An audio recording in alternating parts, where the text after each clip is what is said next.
Yo, it's good? It's your boy Kurt, and today we have another reaction. So, man, today we're gonna react to the performance of SB19 sa Global Spin Live at Grammy Museum, where they performed their song Gento and, of course, Wakas, man.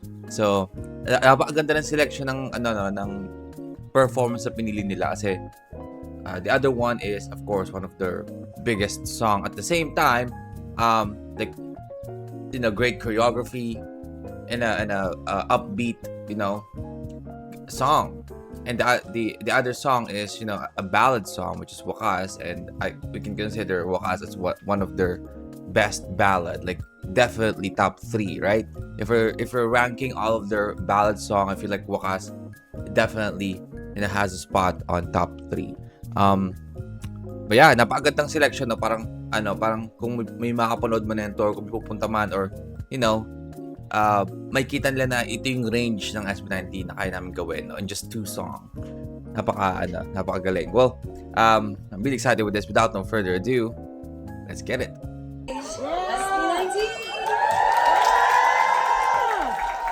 Ooh.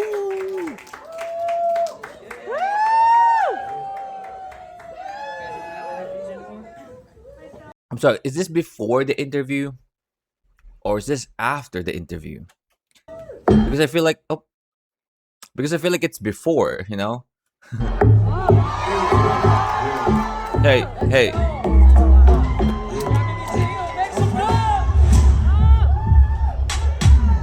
want some, get some right now. Wait. So, actually, yung magbaba ng Batman shades ni Josh, eh. Hey. Hey.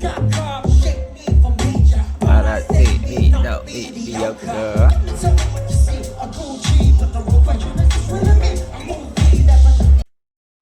By the way, best flow ni to, no? Hanggang ngayon, best flow ni Josh to para.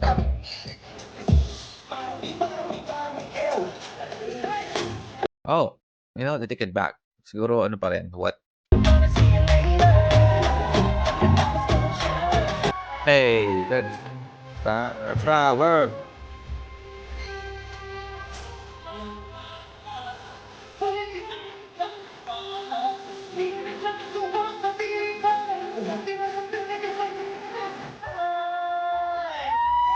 Oh. Hey. Oh, by the way, I forgot to tell you. Speaking of Josh, I just watched a video of Josh like throwing like the ceremonial first pitch at the White Sox game. And after niya ibato yung bola, sakto tumalig yung Gento, like love it, like a Filipino artist, man, and a Filipino song na pinapatugtog sa isang baseball game. Sobrang nakaka-proud, man. So isang baseball game sa sikat na liga sa ibang bansa. Like, come on, man. Come on. Like, yun yung mga bagay na pwede mo nang ipagmalaki hanggang magtanda mo, na ginawa mo yun. Yung ginawa ni Josh doon, like yung mga videos niya, yung mga picture, isa na yun sa mga bagay na pwede mo ipagmalaki sa mga kaapu-apuhan mo pagtanda mo, man. Isa na yun sa mga bagay na yun, no? Lupit eh.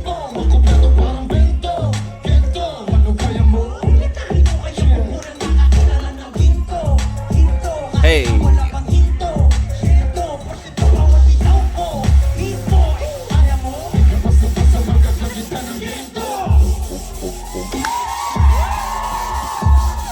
Gento.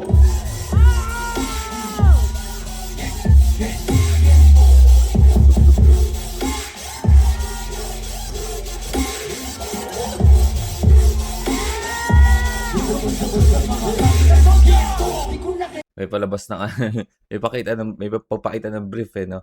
Parang si parang si Pablo nasa polo era, no? Lagi naka-polo. Long sleeve na polo, short sleeve na polo. Ano naman yung body ko? Why?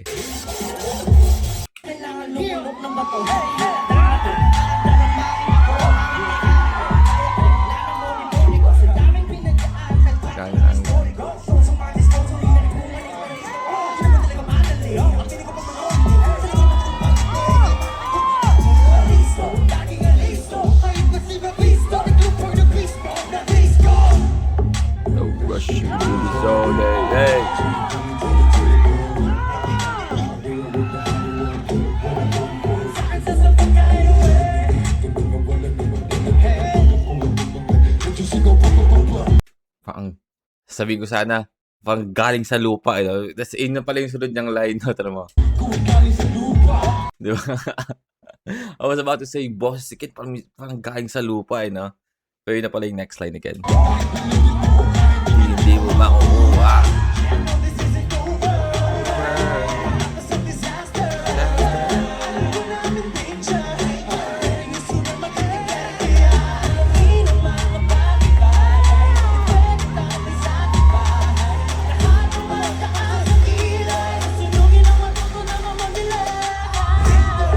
Hey.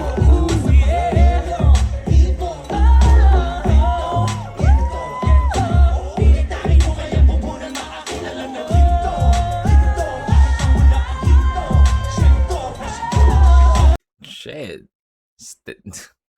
While dancing? Really? Sobrang nasty, man.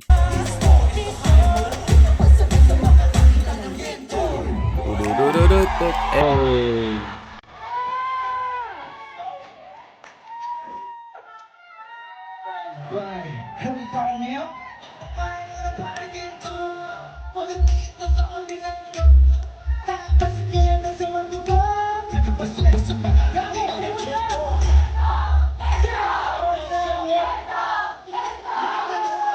Crowd is singing. Wala kain na parang ghetto.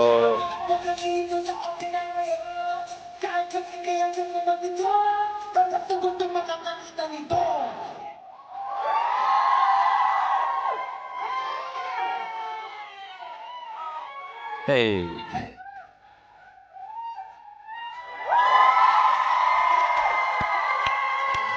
Our P-pop kings, man.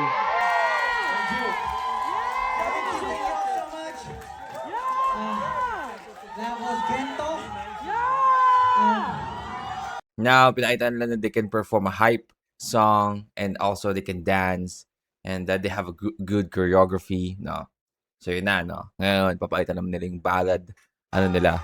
It's one of the songs that introduces Powers. the world. So, Yep. we hope you guys enjoy that one. Yeah.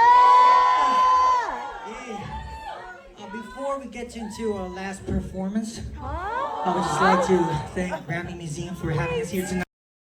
Just two performance. Wait, parang ayaw na. Ay, ito na pala eh.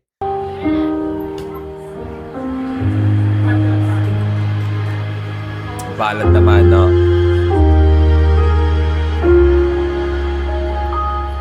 Hindi ko na makita pa Hey. ang liwanag ng dati malaya. Patuloy lang sa balakid ang aking mga paa. Ganda ng ano eh, no? Natag na kailangan Tunog ng mic. ako mag-isa. Because I'm assuming na ano to, no? Na shot gamit ang phone. Pero ang ganda pa rin ng tunog. Ng kulay, naglaon sila ng dating punong-puno ng buhay. Kinabukasan man ay walang katunay. Ang maasa lang hindi na mawawala. Kung lahat may hanggan,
patay, man. Si Josh na wala na rin sa kantahan. Patay tayo dyan.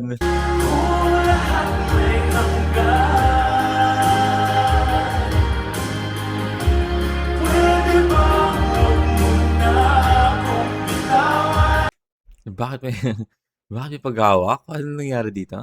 Nagka-compliment na ba? Kina-compliment ko ba ang isa't isa?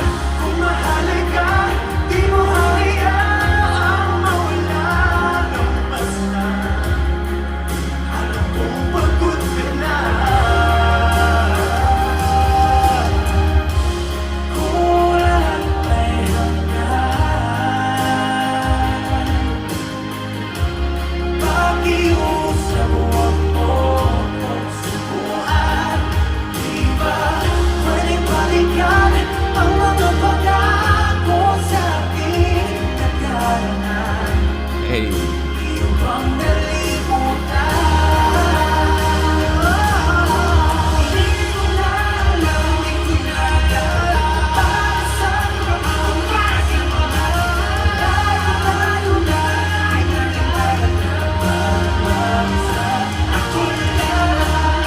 Hey, let's go, Josh. I mean, I'm so proud of Josh, man. I don't know why, man.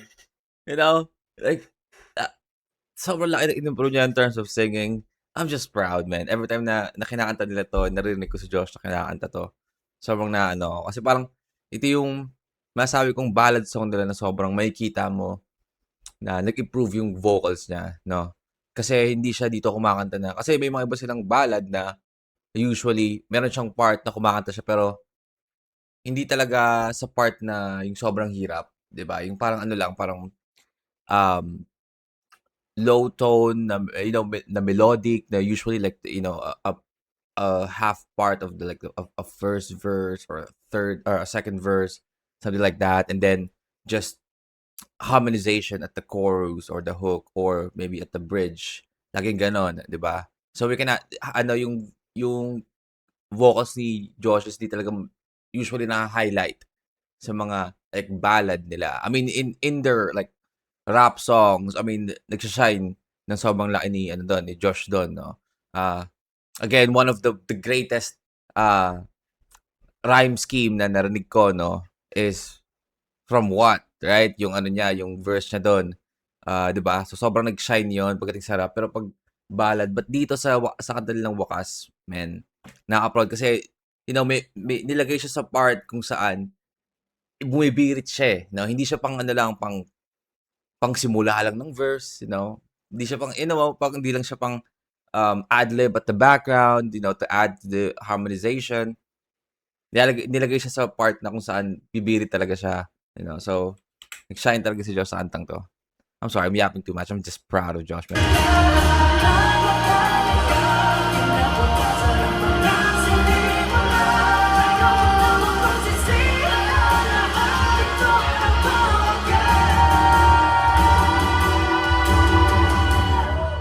This guy is just a monster. Si Josh, ba yun? Improving, but this guy's just a monster, man.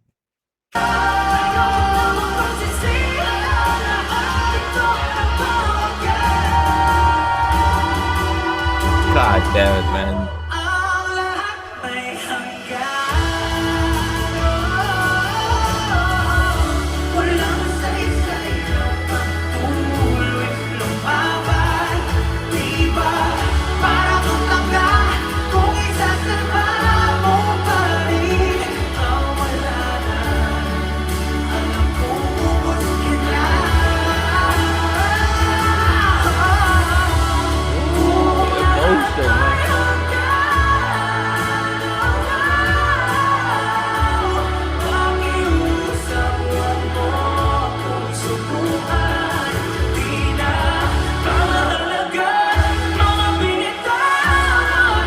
God damn.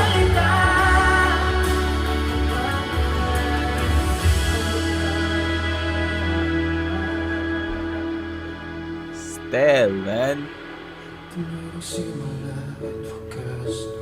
Mga bagay-bagay na pinaghirapan matatapos na ba sa pangalan? simula at wakas yung lahat ng pangarap nating nilaban. Huwag mong kalimutan ang aking pangalan.